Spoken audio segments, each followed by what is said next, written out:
You know, few terms lay bare the generation gap in our society like the two words spring break. For millions, those words inspire giddy visions of tan cream and beer bongs and coming-of-age liberty all set to a techno beat. And for their parents, well, those wistful memories can quickly turn to horror just by imagining their precious baby doing shots at a foam party in Mexico. So with Spring Break 2013 upon us, ABC's Juju Chang goes in search of a reality check. It's the annual pilgrimage. Millions of spring breakers migrating to beaches all over the world. Videos all over YouTube show the party is fueled by booze, bikinis, and sex. The new movie Spring Breakers glorifies the escape. I'll always remember this trip. In theaters nationwide next week, the film takes us on a wild ride of debauchery. Just get that cash. A group of bored college students, played by former Disney child stars Selena Gomez and Vanessa Hudgens, suddenly seem very grown up, willing to do whatever it takes to be part of the biggest party week ever. Spring break forever, bitches. And nothing is rated PG. But critics argue, although the film is purposefully raunchy and going for shock value, the show and tell isn't too far from reality. Spring break is often the springboard into habitual partying for teens, and it can turn deadly. Just last week, 20-year-old Kyle Lamb was found unconscious in Panama City Beach after a reported day of drinking. His friends weren't able to revive him. Get out of the fast lane! And then there's Holly. Going about 90 down I-5. She lived in a world where binge drinking was normal. On this night, she's barreling down the highway after a few too many drinks. I'm gonna vomit.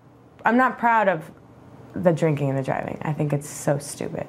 I think it's so stupid. And yet, that's what alcohol does to you. Yeah, it's poison. Holly's exploits are featured in the documentary Faded, which offers a sobering message for unsuspecting parents.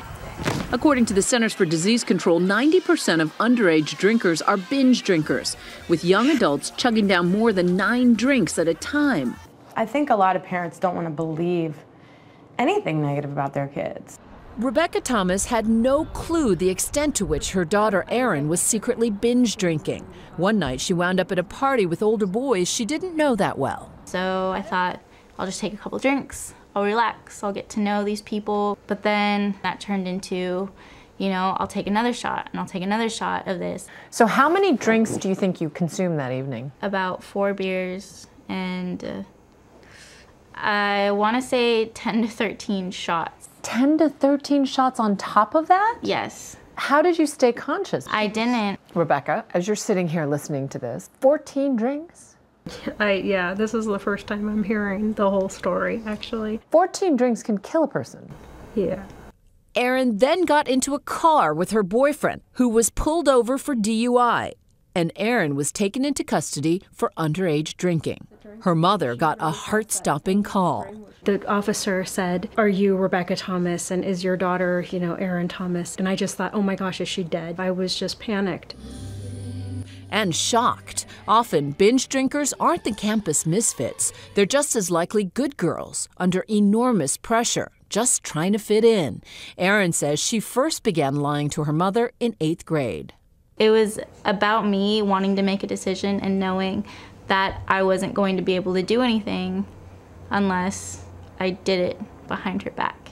You wanted control. Yes. Often, underage bingers secretly pre-game, pounding stomach-turning quantities of alcohol before the school dance or the big game, where alcohol is strictly banned. Shotgunning 5 beers over a couple hours could be pretty common. Little kids, they don't even like the taste of alcohol. No, They're just hate it. They're just chugging it. It's disgusting.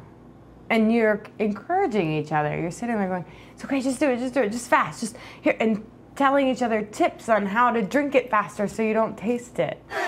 For girls, alcohol has the added danger of giving them courage to act out sexually and then providing an excuse for the risky behavior the morning after. 80% of teenage pregnancies happen when the girl is drunk. Does that surprise you, that stat? No, that doesn't surprise me. Why? When the girls are drunk and the guy starts to push it to that limit, the alcohol gave you the liquid courage to start, but not to stop. Looking back, Holly says perhaps the best prevention is helping a young girl beat back her escalating insecurities.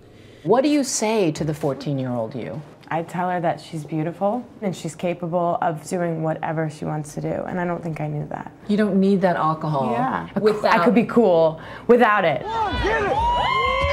Something these spring breakers may need to hear during these few weeks in March when alcohol reigns supreme. For Nightline, I'm Juju Chang in Portland, Oregon.